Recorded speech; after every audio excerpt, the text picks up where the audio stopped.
Olá, seja bem-vindo ao podcast O Direito e Você. Nossa proposta é trazer temas do direito civil, do direito do trabalho, do direito previdenciário, do direito familiar, do direito das famílias, como é chamado hoje em dia, tá?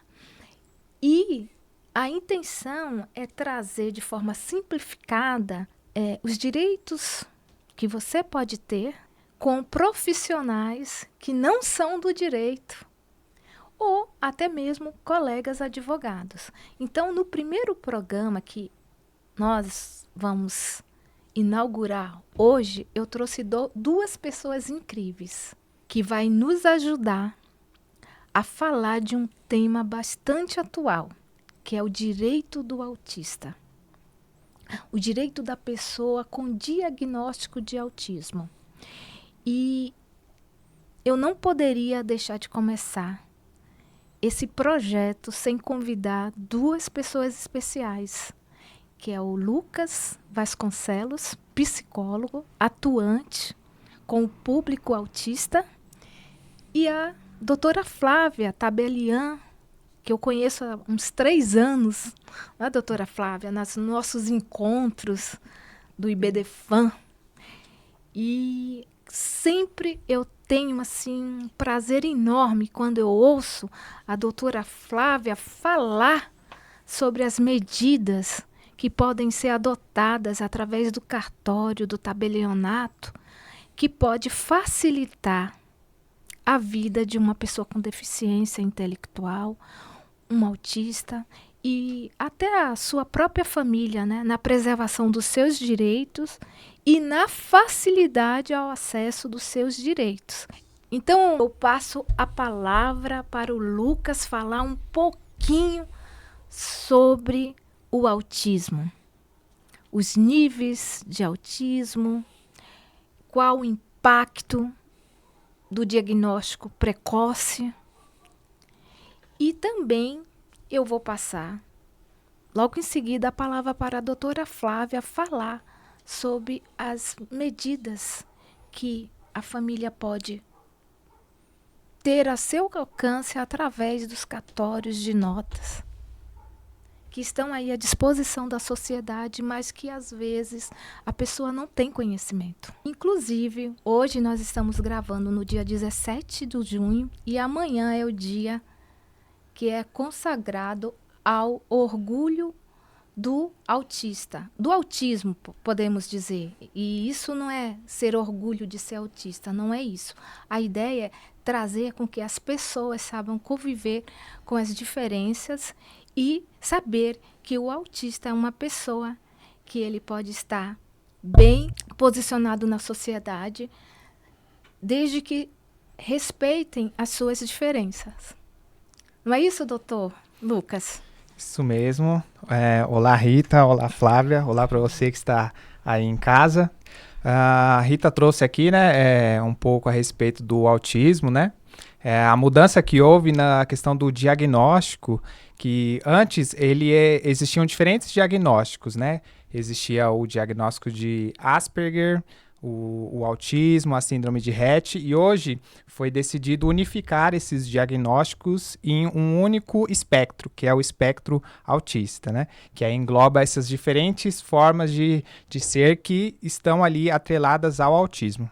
Tá. Inclusive, doutor Lucas, eu, fazendo uma pesquisa, cheguei a um número bastante impressionante. No último censo de 2022, nós tivemos, de acordo com o IBGE, nós temos 2.400.000 pessoas, ou seja, 1,2% da população com esse diagnóstico. Sendo que desse número, a maioria se concentra em homens e eles detectaram que também tem um maior número na região sudeste, sendo que tem um menor número na região nordeste, norte e centro-oeste. Aí fica a minha dúvida. Será que esse número, ele reflete a realidade ou está mascarado pela falta de acesso ao diagnóstico, que, por sinal, é um direito do autista, ter um diagnóstico precoce? Sim. O que o senhor acha? Nos últimos anos, nós tivemos aí um aumento, né, no número de diagnósticos de pessoas com autismo. Ainda não está totalmente claro, assim, se está havendo uma maior incidência do diagnóstico ou se estão havendo maior identificação, né, dos sinais para se levar até o diagnóstico. Como você bem colocou, né, existe essa diferença em relação às regiões do Brasil e acredito que muito tem a ver com as questões econômicas, né, na facilidade do acesso para se ter o diagnóstico, né, das pessoas que têm menores condições de renda. E ainda está sendo investigado, assim, mas uma realidade muito clara que nós temos é que hoje existem mais pessoas com autismo e muito se deve a ser tratado esse assunto, né? As pessoas hoje, o que antes achavam que era uma diferença ali simples, hoje percebem, não, na verdade eu tenho características que, sendo feito ali o processo adequado, a pessoa entende que, não, a pessoa pode ser uma pessoa com autismo, né? Então, pelo fato de isso estar sendo mais falado, de forma mais aberta, está ficando mais claro quem tem e quem não tem o diagnóstico. Certo, mas quando essa facilidade de acesso às informações não traz também aqueles falsos diagnósticos? Toda criança hoje é TEA ou é TOD. Eu tenho essa preocupação. Uhum. Como identificar ou saber que eu não estou tendo um diagnóstico errado? O que fazer? Sim, é importante buscar, assim, uma opinião e uma avaliação de um médico, né, que estude sobre o autismo, porque ele vai fazer o diagnóstico, que é o diagnóstico clínico, né? Não são feitos exames para se identificar ali se há ou não autismo, mas o diagnóstico clínico, para entender o histórico, né, de desenvolvimento desse indivíduo e também os sinais, né? Porque no autismo a gente tem critérios diagnósticos para poder identificar se há ali o diagnóstico ou não. Como muitas coisas na vida, né? Elas são criadas e elas são ampliadas, assim, no cotidiano, no linguajar das pessoas. Muitas vezes as pessoas acabam se utilizando, né, se apropriando aí de alguns termos, mas é importante ter esse olhar do médico, né, do neuropediatra e também de um psicólogo que faça uma avaliação, né, um neuropsicólogo que possa ali avaliar as funções executivas, né, todos os comportamentos, os sinais, tanto precoces quanto atuais, para se ter maior clareza e certeza desse diagnóstico. Tá. Nós sabemos, né, que tem o autista, ele é classificado em 3 níveis. Se eu poderia falar assim de forma bem simples, né? Vou tratar com você, porque eu estou com um jovem aqui inteligente, com bastante experiência já na área, então vou tratar de você. Então, temos aí uma forma de identificar esses níveis de uma forma rápida ou não de uma forma rápida, mas que possa ser fácil de identificar para o público leigo? Sim. Poderia nos explicar um pouquinho a respeito disso? O médico, além de fazer o diagnóstico, né, do autismo, ele também vai enquadrar ali aquele indivíduo nos 3 níveis de suporte, né? Por que a gente chama níveis de suporte? Porque não quer colocar um teor pejorativo ali naquele indivíduo como se ele fosse menos capaz de algo, mas quer ter esse olhar crítico para como a sociedade pode se adaptar para ter a inclusão, né, desse indivíduo. E aí nós temos os 3 níveis de suporte. que é o nível 3, o nível 2 e o nível 1. O nível 3 é aquele em que existe maior necessidade de suporte para que aquela pessoa possa ter acesso aos direitos, né? Que a Flávia depois vai falar com vocês. O nível 2 é um estágio intermediário entre o nível 1 e o nível 3, onde não existe tanta necessidade de suporte, mas ainda assim existe essa necessidade. E o nível 1 é onde existe um menor suporte ali, né? Seja para acessar os ambientes comuns, seja na escola, seja na sociedade como um todo, né? Então, esses seriam os níveis de suporte, que é o quanto que eu preciso adaptar as condições, os contextos para que aquele indivíduo tenha acesso aos seus direitos, né? E poderia dar um exemplo de um nível 3, nível 2 e nível 1? Sim.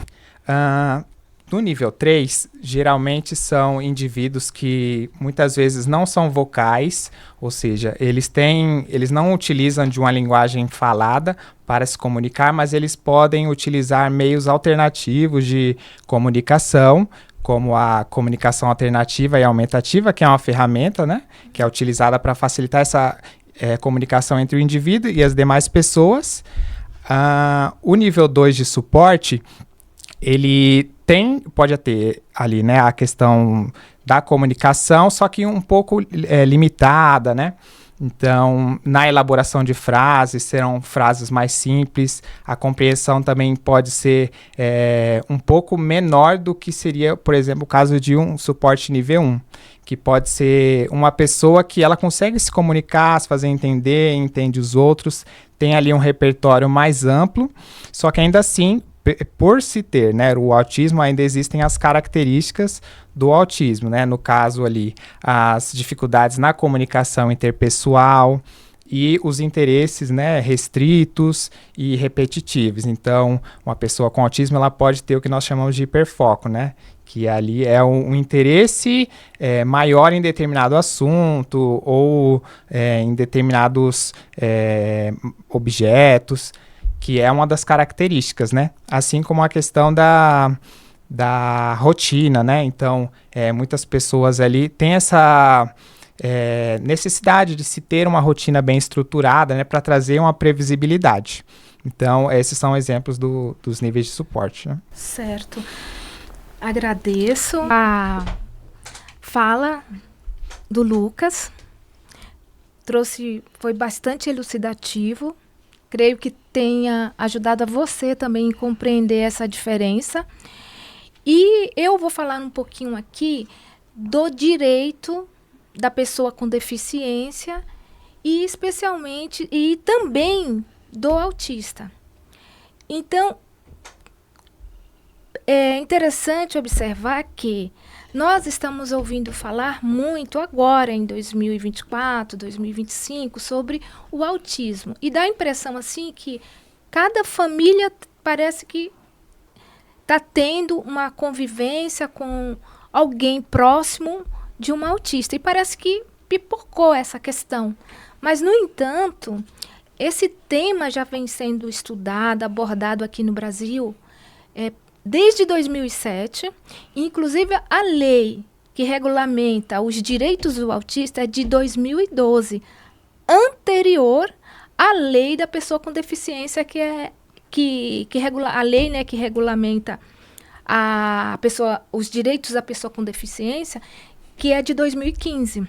Então, nós temos duas leis, que é a lei do autista, que regulamenta os direitos do autista, que é a Lei 12.764 de 2012, e a Lei 13.146 de 2015. Tá? O que tem de diferente nessas leis é que a Lei de 2015, ela abarca o direito do autista, mas ela vem contemplando aí as deficiências da pessoa, seja intelectual, física e mental. E quando a lei vem regulamentar essa questão, ela vem se preocupar com a inclusão da pessoa com deficiência no meio social e principalmente fazer com que a sociedade, a comunidade, olhe com a pessoa que tenha uma deficiência, seja visível ou não, da necessidade de incluir essa pessoa no trabalho, no transporte, facilitar esse acesso, essa inclusão. Então, é interessante que vocês vão lá, vai lá no Google, baixe essa lei. Baixe essas duas leis, né? A lei que protege o que vem estabelecer o direito do autista, mas também a lei 13146 de 2015, que fala da pessoa com deficiência. E, de uma forma bem simplificada, eu vou dizer para vocês aqui, o autista, ele tem direito, por lei, a diagnóstico precoce. Por quê? O que é isso? Eu tenho que ter um diagnóstico precoce para que o impacto dessa diferença no convívio social possa ser reduzido o quanto mais cedo, melhor, para que eu possa adaptar uma criança, mas nada impede do diagnóstico ser dado na fase adulta também. E também nada impede que uma pessoa adulta que é descoberta com o TEA, né, que é o transtorno do espectro autista, ele venha também se utilizar desta lei para se beneficiar. Então, nós temos aí outros direitos, como o direito a tratamento multiprofissional, é um direito assegurado ao autista, o direito de transporte, lazer gratuito, o direito ao trabalho da pessoa com PCD, que é a pessoa com deficiência, o direito a prestar concurso público nas vagas especiais para a pessoa com portadores de deficiência, entre outros direitos que estão lá na lei. Mas, hoje, especialmente com a doutora Flávia aqui, nossa convidada também, uma pessoa incrível, como já falei, especial, ela, que também é membro do Instituto Brasileiro de Direito de Família, ao qual eu também sou membro, daqui do ABCDMR, que é São Bernardo, São Caetano, Santo André, Ribeirão Pires, Diadema. Nós nos conhecemos e eu tenho sempre a satisfação de, quando tem uma palestra com a doutora Flávia para falar das ferramentas que estão colocadas a nosso favor pelos cartórios, e é sempre uma aula. E hoje vocês vão ter uma provinha disso. O que os pais do autista, ou até mesmo o autista, que tem uma capacidade intelectual que não foi ainda prejudicada na compreensão, que ele não deixou de ter a compreensão dele mesmo, da sua capacidade civil, que ele poderá, não só o autista, como uma pessoa que vem adquirir uma deficiência. Então, eu passo a palavra para a doutora Flávia, para se apresentar um pouquinho e falar um pouquinho do que ela veio fazer aqui hoje. Olá, tudo bem? Olá, Rita. Olá, Lucas. Obrigada pelo convite.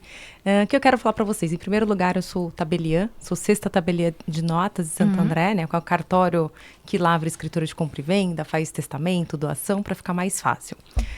E também sou mãe de uma criança neurodivergente, uma criança que tem TEA, que foi diagnosticada com 2 anos. E ainda bem que eu tive essa sorte de conseguir esse diagnóstico cedo, conseguimos avaliar cedo. E hoje ele já está, o Joaquim, com seus 7 anos, e indo muito bem, né? Com uma super independência, e cada vez a gente está acompanhando, está progredindo. Então, a importância, quem tiver alguém da família, conhecido, tem que fazer esse diagnóstico rápido, tem que fazer cedo, e isso muda a vida da criança. Claro que no começo é difícil, a gente vive aquele luto, né? Eu lembro nos primeiros dias que saíram, meu medo era acho que eu vou abandonar o cartório, vou pedir a renúncia do cartório, eu preciso cuidar dele, ele precisa da minha atenção. E no fim, na hora que as coisas vão, né, se acomodando, você vai caindo a ficha, você vai entendendo melhor esse panorama, você consegue ver que você precisa trabalhar, que você precisa pagar, né? Enfim, né, você precisa ter alguém ali, então a gente precisa de pessoas lúcidas ao nosso lado que consiga nos ajudar. E que eu posso falar para vocês, né? Com a chegada do Estatuto do Deficiente, qual foi a alteração? Então, hoje no Código Civil, lá no artigo 3º, que fala dos absolutamente incapazes, a única pessoa que está arrolada são as pessoas menores de 16 anos. Então, o Estatuto do Deficiente, ele presumiu que todo mundo é capaz. Então, assim, a regra é a capacidade. E só de forma, né, para um lado... foi um benefício, mas, por um outro lado, a gente teve alguns prejuízos, eu acho, no sentido de falta de segurança jurídica, né, ou de falta de proteção para essas pessoas. Ele colocou todo mundo num rol que é todo mundo relativamente incapaz, muitas vezes. Então, o que a gente precisa tomar cuidado? Quando vai praticar um ato notarial no cartório, independentemente da pessoa, né, ter alguma deficiência ou ela ser um idoso, alguma coisa, a gente precisa entender se ela tem capacidade de praticar esse ato de forma autônoma, se ela tem consciência do que ela está praticando, se ela consegue conversar. E mesmo se ela for portador de alguma deficiência, alguma coisa, a gente às vezes tem muitas formas, meios da gente conseguir compreender. Né? Eu trago até um caso prático que a gente teve há pouco tempo, que era uma pessoa que era portadora de ELA. O que é ELA? Né? Esclerose lateral amiotrófica. Então, é uma doença degenerativa que vai tomando conta, né, da pessoa, só que ela fica completamente lúcida. Então, ela tem consciência do que ela está praticando. E hoje a gente tem meios de informática, vamos dizer assim, tecnológicos, e que a pessoa possa trabalhar. Então, foi um ato notarial que a gente precisou fazer, e ela se comunicou como? Através de um rastreamento ocular. Então, ela conversava com os olhos, através do computador. Esse computador nos falava qual era o desejo dela. Interessante. E, assim, foi, assim, sério... Então, ela tinha lucidez, apesar de estar com essa doença degenerativa. Ela era completamente lúcida. Ela é completamente lúcida. Então, assim, a gente precisa ter esse olhar atento. Então, assim, principalmente depois que chegou a chegada do Joaquim, eu falo, Joaquim, eu tenho um marco da minha vida. Acho que eu tenho o antes e o depois. Acho que a gente, né, eu acho que eu sempre atuei bem, mas eu acho que depois da chegada do Joaquim, a gente começa a ter outros desafios, né? E principalmente um olhar melhor para a pessoa que trabalha com você, um olhar para quem você atende, e um olhar... Sempre eu vou tentar, pelo menos... traga a pessoa, né? Não pode trazer? Então, me fala onde eu vou, um funcionário vá. Sei. E esse caso até... então, assim, é importante a gente ter esse olhar, é importante a gente cuidar. Então, assim, às vezes, não é porque a pessoa é autista, toda pessoa autista, ela pode ser super capaz. Então ela tem condições... E daí essa diferença entre a capacidade civil e a capacidade de direito. Vamos falar sobre um pouquinho sobre isso? Na verdade, a capacidade de direito, todo mundo nasce, ela tem essa capacidade de exercer, ela tem esses direitos, né? E a capacidade de exercício é aquela que sozinha, a pessoa precisa ter a capacidade de sozinha poder exercer aqueles direitos. Então, é isso que você precisa entender. Então, às vezes a pessoa tem aquele direito que decorre da lei, mas ela não consegue exercer esse direito. Então, ela precisa de um representante, no caso de absolutamente incapaz, ou ela precisa ser assistido, no caso de relativamente incapaz. E é isso que a gente precisa entender. Hoje, se a pessoa for lá e a gente analisar, conversar, né, e a gente perceber que ela realmente não tem capacidade, a gente tem 2 caminhos. O primeiro, se ela tiver uma capacidade totalmente incapaz, mesmo o Estatuto Deficiente falando que ela tem capacidade, você vai ter que ingressar com um procedimento lá de curatela de interdição para nomear alguém para representá-la. Então, normalmente são as pessoas, né, maiores aí de 18 anos que não conseguem praticar esses atos sozinhos, porque precisam de um representante. Então, a gente precisa entrar com esse processo da interdição. Hoje, a interdição é total? Pelo Estatuto Deficiente, não. Ele seria parcial. Então, lá eu preciso declarar quais são os atos que essa pessoa vai representar e, às vezes, vai ser para todos os atos, porque, apesar de não estar dentro do rol dos absolutamente incapazes, a pessoa, às vezes, não vai ter essa capacidade para praticar sozinho os atos. Então, a gente precisa delimitar isso nesse documento judicial. Outras hipóteses, a pessoa pode ser capaz, mas às vezes para alguns atos, como que tenha um viés patrimonial, um arranjo patrimonial, a gente precisa ter alguém que apoie essa pessoa. E essa pessoa, ela pode tomadores, a tomada de decisão apoiada. O que é isso? A própria pessoa, ela elege 2 pessoas que possam acompanhá-la. E essas 2 pessoas de confiança dela, que ela elegeu, por um prazo determinado, vai ajudá-la a tomar a decisão. A decisão é dela, mas ela vai ter esses 2 tomadores, esses 2 apoiadores. E essa decisão apoiada é um ato puramente administrativo. Então, na verdade, ou depende de uma decisão judicial? Depende de uma decisão judicial. Na verdade, a tomada de decisão apoiada, sempre a gente se falou que tinha que ser somente judicial. Ela precisa ser judicial? Precisa. Mas na hora que você pega lá o 1783A, mais ou menos do Código Civil, se eu não estiver enganada, esse artigo, ele fala que pode ser por um termo, né? É um termo que, que a própria pessoa requer. Esse termo, hoje, né, muita gente já tem interpretado que ele pode ser feito através de uma escritura pública, tá? Então, eu faria uma escritura pública desse termo de decisão apoiada, ele elegeria essas 2 pessoas, colocaria as cláusulas, as condições, quais seriam as hipóteses, o prazo, e, posteriormente, ele iria pedir homologação judicial. O que a gente precisa tomar cuidado, e aí para ter até uma segurança jurídica para todos? Eu preciso ter um diagnóstico, eu preciso ter um diagnóstico dessa pessoa na minha mão, para saber se ela tem condições ou não de se manifestar. E quais são os limites dessa manifestação. Às vezes pode ser que dentro, às vezes, depois o Lucas pode me corrigir, mas normalmente, né, às vezes o autista eu vejo pelo meu filho, às vezes eles têm um pouco de ingenuidade. Tô correta, Lucas, ou não? Às vezes eles são mais ingênuos, e às vezes eles precisam, às vezes, eles conseguem praticar todos os atos da vida civil, mas pode ser que para um viés patrimonial, eles precisam de alguém para auxiliar, para ser o apoiador de decisão naquele sentido. Olha, nesses atos de compra e venda, de procuração, eu preciso de alguém tomando a minha decisão para saber se o preço está certo, né? Se está dentro se a forma que está me pagando está correta, se está dentro do mercado esse valor. Então, para essas decisões, às vezes eu preciso ter um tomador de decisão apoiado. E o próprio autista, ele pode pedir ele fazer entra com pedido. esse pedido. E daí esse pedido, então ele precisa apresentar, né, um diagnóstico ali, um laudo médico, que a gente possa ter segurança para praticar esse ato, para saber se ele tem condições de fazer isso, porque se ele não tiver essa condição, daí é só interdição. Daí, posteriormente, que ele tem essa escritura, ele vai requerer essa homologação judicial e, posteriormente, que tiver homologado, ele vai ter que registrar lá no livro E. O livro E, o que é? É o livro onde eu registro a interdição, a curatela, a ausência. Todos esses registros eu faço no livro E, e esse livro E só tem num registro civil, que é o primeiro registro civil da sede do município. Então, São Bernardo, eu não sei se tem mais de um, mas aqui seria no primeiro oficial de registro civil das pessoas naturais. Em Santo André seria no primeiro oficial de registro de pessoas naturais, onde eu registro esse livro E.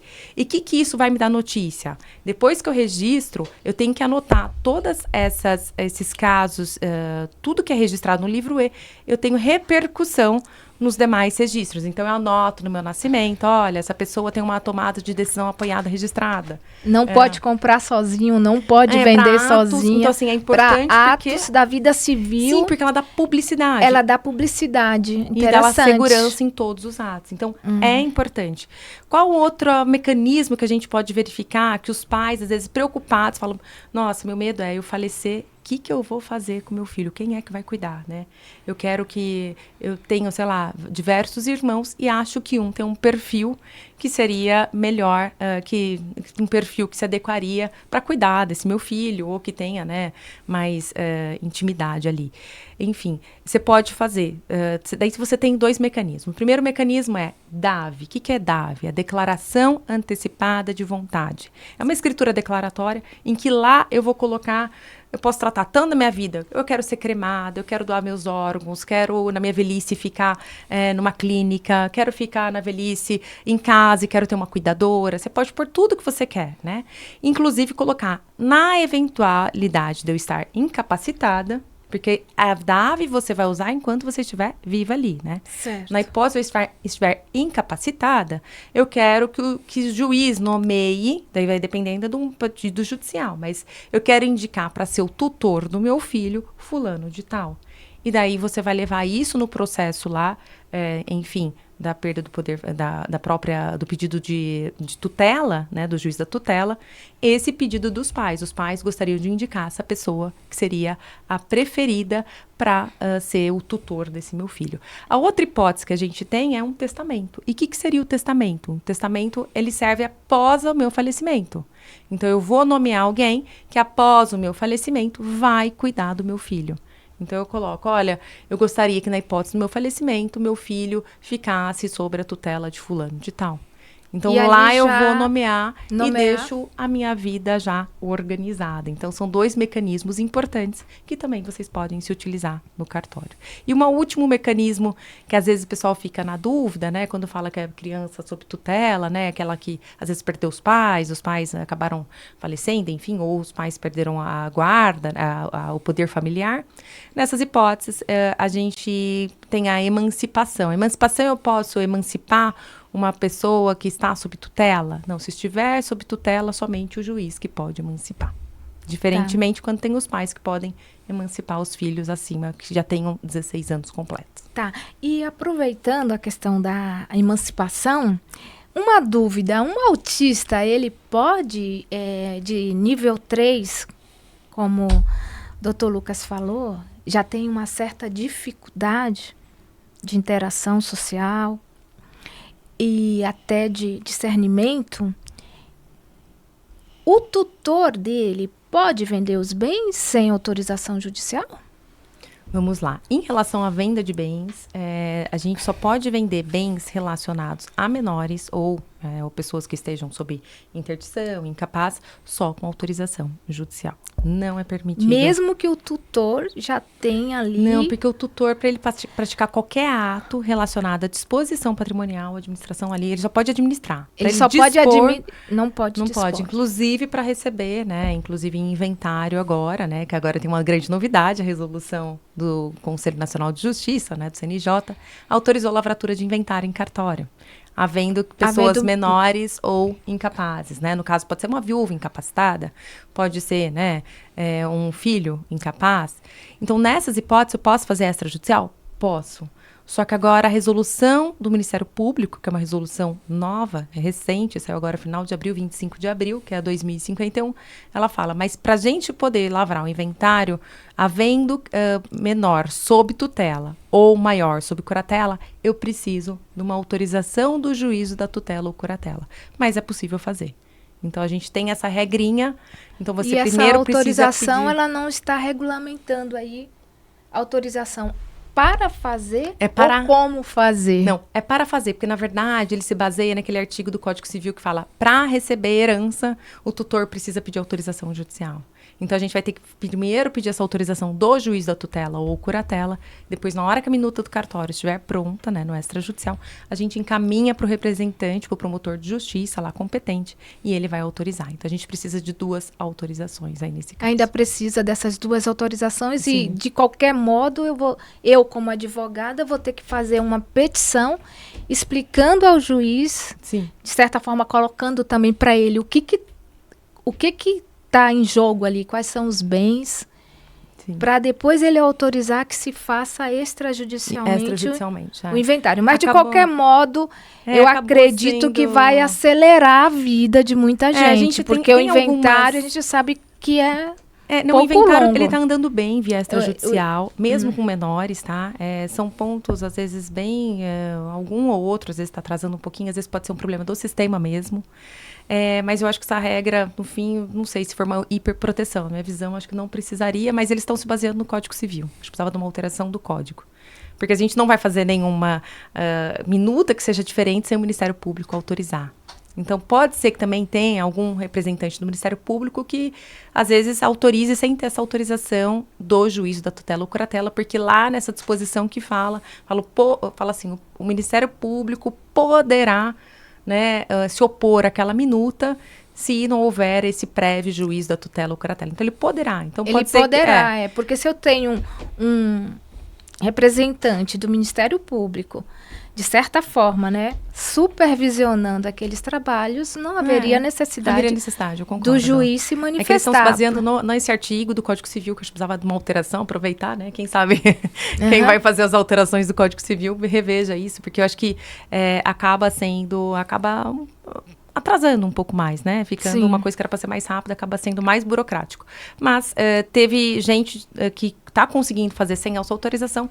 Eu, no meu caso prático, lá no cartório, eu tive que falar para a parte recorrer, porque recorrer a esse pedido, porque a gente não conseguiu fazer, o Ministério Público opinou de forma negativa, não autorizou fazendo, não havendo essa prévia autorização do juiz da tutela e da curatela. Eu tive um colega também, a semana passada, que ele não conseguiu fazer.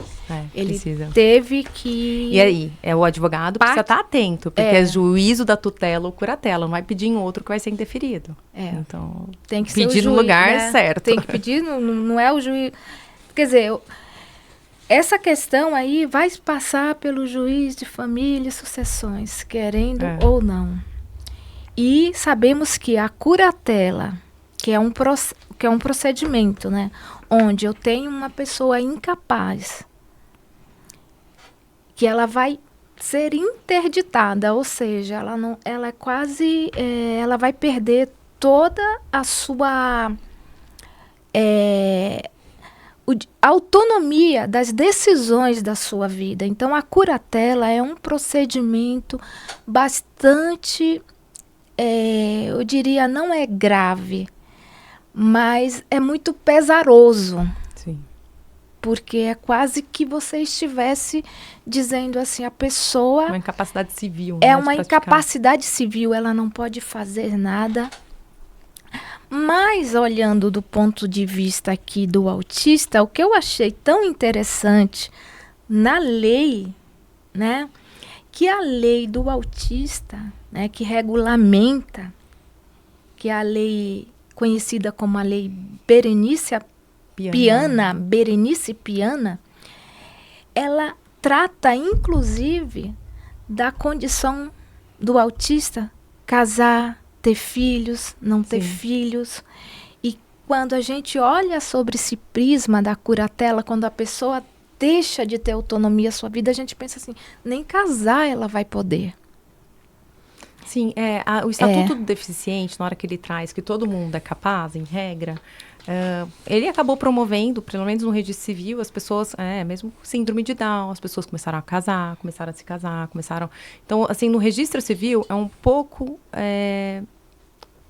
mais fácil a gente conseguir aplicar dessa forma. Agora, no tabelionato de notas, onde a gente tem disposição patrimonial, onde a gente pode gerar prejuízo e onde a gente tem que cumprir também as regras normativas da própria Tribunal de Justiça, onde para atos em que a pessoa esteja sob interdição e não esteja, a pessoa não consiga falar por si, né? Não consiga exercer por si os atos da vida civil, não consiga manifestar a sua vontade, a gente não pode fazer, a gente tá proibindo. Então, a gente tem quase duas métricas, né? Uma para o registro civil um pouco mais deixando... elástica, né? Mas para o notas, como tem uma disposição patrimonial e a vontade da pessoa, a gente pode dar um ato que pode arruinar a vida da pessoa, né? Então, a gente precisa tomar cuidado e saber se realmente a pessoa tem condição de praticar por si aqueles atos ali que ela está requerendo. Tá, então, em outras palavras, eu posso ter uma pessoa que tem uma deficiência,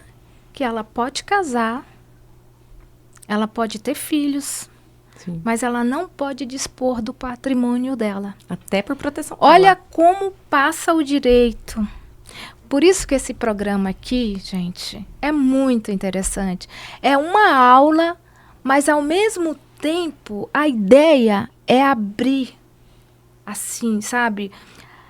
Essas possibilidades que às vezes no dia a dia, no nosso cotidiano, nós não percebemos.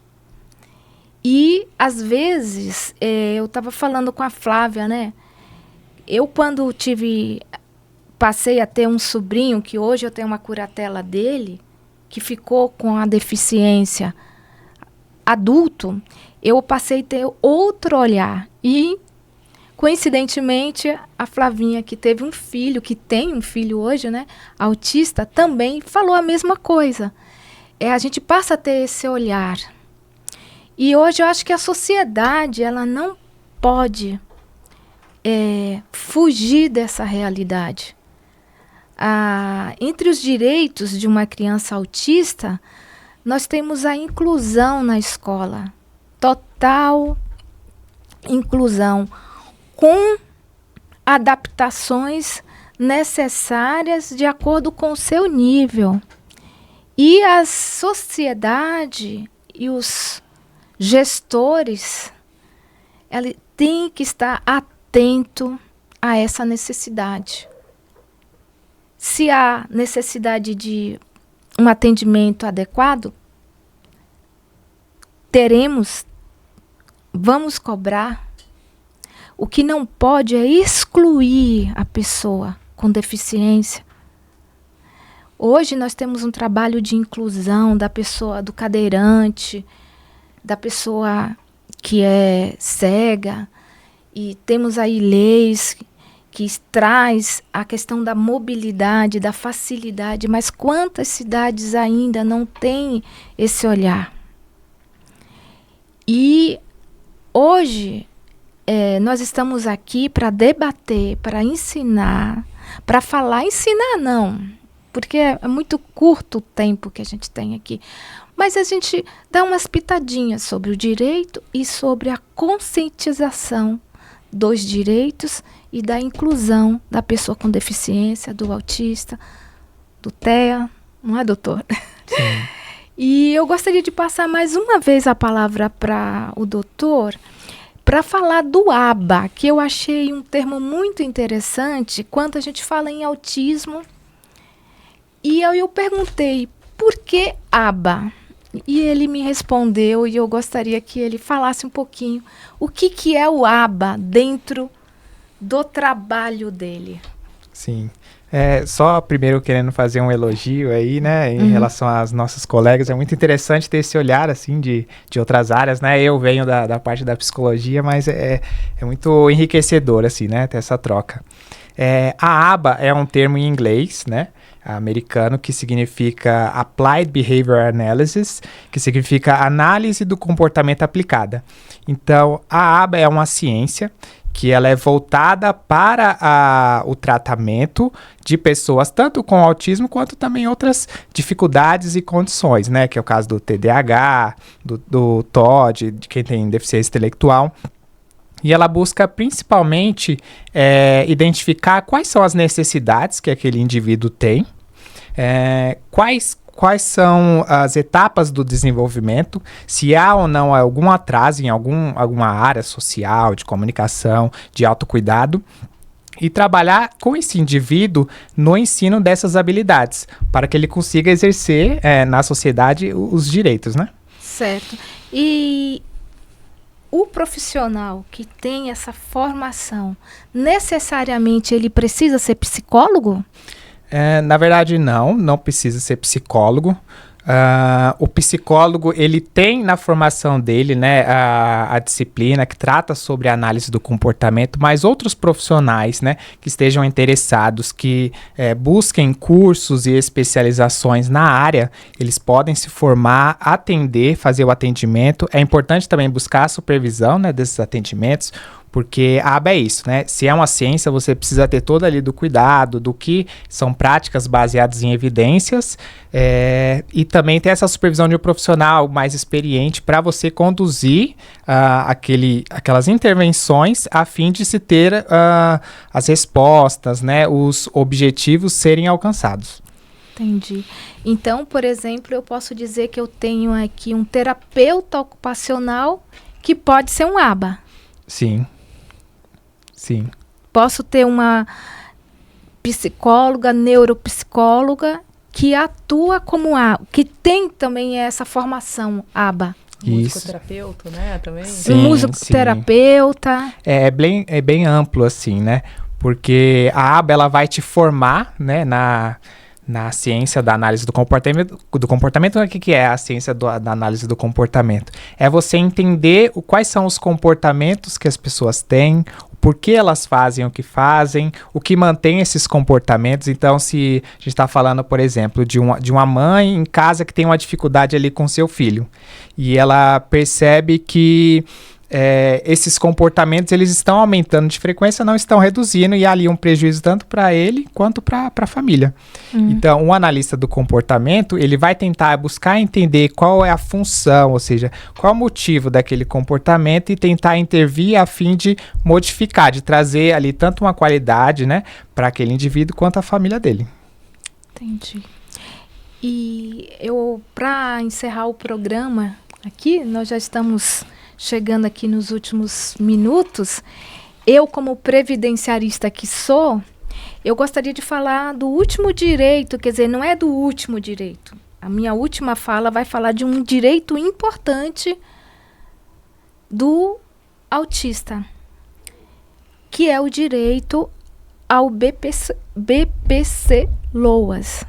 que é o benefício de prestação continuada, apelidado como LOAS.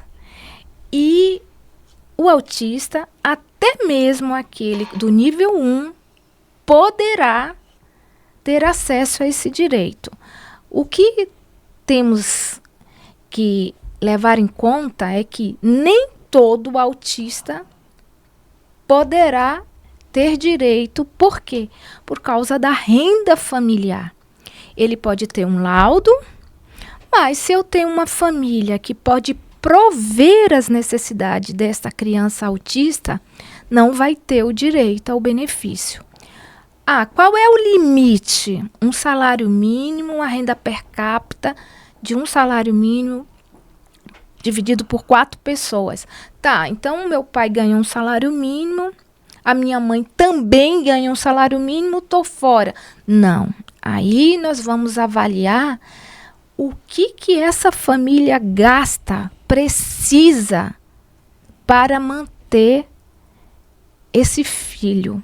Então, apesar da lei trazer esse requisito da renda per capita familiar a 1/4 do salário mínimo, 50% do salário mínimo hoje, né, podendo ser 1/4 também, é a questão da capacidade de eu comprovar nos autos ou perante o INSS que aquela renda não supre as necessidades de uma criança com autismo, que precisa de uma série de cuidados diferente de uma criança comum.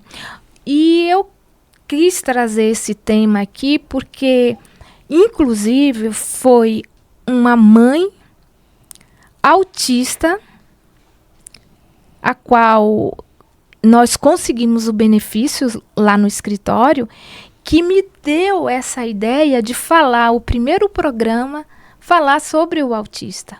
Por quê?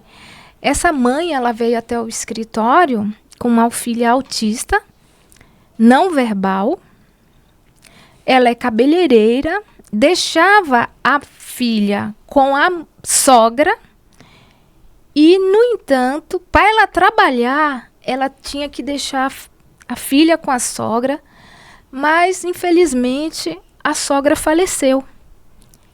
E ela ainda não havia conseguido o benefício.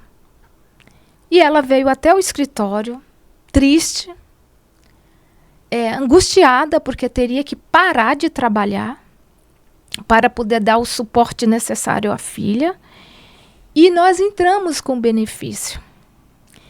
E, passado alguns meses, nós conseguimos obter o deferimento pelo INSS, até de forma administrativa. Não houve necessidade de entrar na esfera judicial. Fizemos um bom trabalho, demonstramos aí que a renda dela, apesar de ultrapassar a renda per capita exigida por lei, ela necessitava do benefício. E aí, passado alguns dias, eu vi a fotinha da mãe ao lado da filha, a filha de outro jeito. Por quê? A mãe, com esse benefício, ela passou a ter também mais tempo para a filha. Porque quando ela chegou no escritório, ela estava assim, angustiada, desesperada.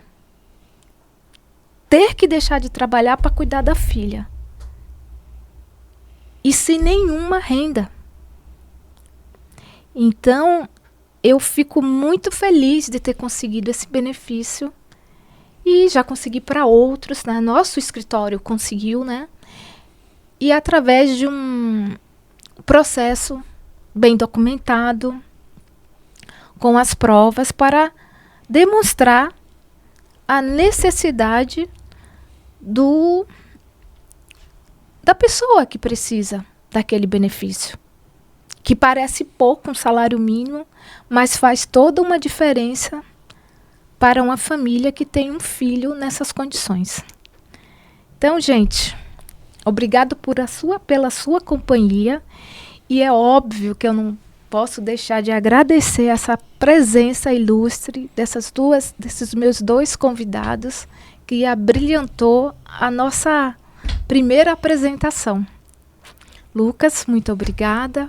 Flavinha, nossa Obrigada. doutora Flávia. Obrigada, Rita. Muito obrigada. Acho importante esse tipo de conversa, né? Esse tipo de assunto a gente trazer, tanto a parte mais assim, do psicólogo, do tratamento. Eu já passei por ABA, já passei por tudo isso, então eu sei na vida real como é que isso funciona. E é importante também a gente alertar os pais sobre os mecanismos, né? Os instrumentos que a gente tem e as ferramentas que a gente pode se utilizar. Obrigada, espero ter contribuído aí com vocês. Abraço. Sim. Agradeço também o convite, né? É muito bacana estar tendo esse olhar multiprofissional ali para as pessoas, né? Que têm ali seus desafios no dia a dia e precisam, né? Dessa atenção, desse cuidado, de ter essas informações, né, que muitas vezes não são tão acessíveis, mas nós vamos contribuindo aos pouquinhos, né, para compartilhar, né, todas essas ideias, esses direitos, né, como se foi colocado. Tá. Eu tenho certeza que esse programa aqui vai se repetir. Ele foi muito pouco para o que a gente precisa divulgar, para o que a gente precisa falar. E certamente nós vamos voltar. Mais uma vez, obrigado por sua companhia e aguarde o próximo programa.